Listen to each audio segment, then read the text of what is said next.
যারা বেশি নামাজ পড়বে তারা বেশি জান্নাতে ঢুকবে নাকি?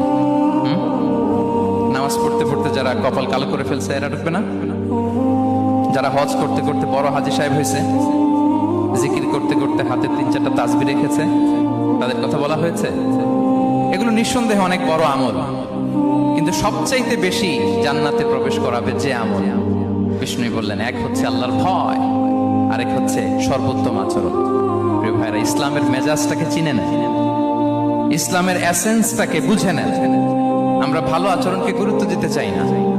অনেক নামাজি লোক দেখবে নামাজ পড়তে পড়তে কপালে কালো দাগ ফেলে দিছে, বাসায় বউয়ের সাথে খারাপ আচরণ করে, খিটখিটে মেজাজের, প্রতিবেশীর সাথে শুধু ঝগড়া, কলিগদের সাথে ঝগড়া, মারামারি, দুঃসম্পর্ক, এরকম আছে না? নাই বলেন, আছে না?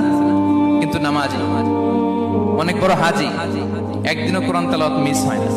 তো এত আবাদত করেও সে ইসলামের আসল এসেন্সটাকে ধরতে পারে নাই। বিষ্ণু বললেন, সবচেয়ে বেশি জান্নাতে প্রবেশ করাবে যে দুটি আমল, একটি হচ্ছে তাকওয়াল্লাহ, আল্লাহর ভয়, আরেকটি হচ্ছে উত্তম আচরণ, সর্বোত্তম আচরণ। তো আমরা যেন উত্তম আচরণের অধিকারী হই, আমার স্ত্রীর সাথে যেন ভালো আচরণ করি, প্রতিবেশীর সাথে যেন ভালো আচরণ করি, ছেলে মেয়েদের সাথে যেন আমাদের অ্যাটিটিউডটা ভালো থাকে, আচরণটা ভালো থাকে, কলিগের সাথে যেন ভালো থাকে। বিশ্বনবীর আচরণ যেমন ছিল তেমন আচরণ যেন আমরা গড়ে তুলতে পারি। আওয়াজ করে পড়ুন আমিন।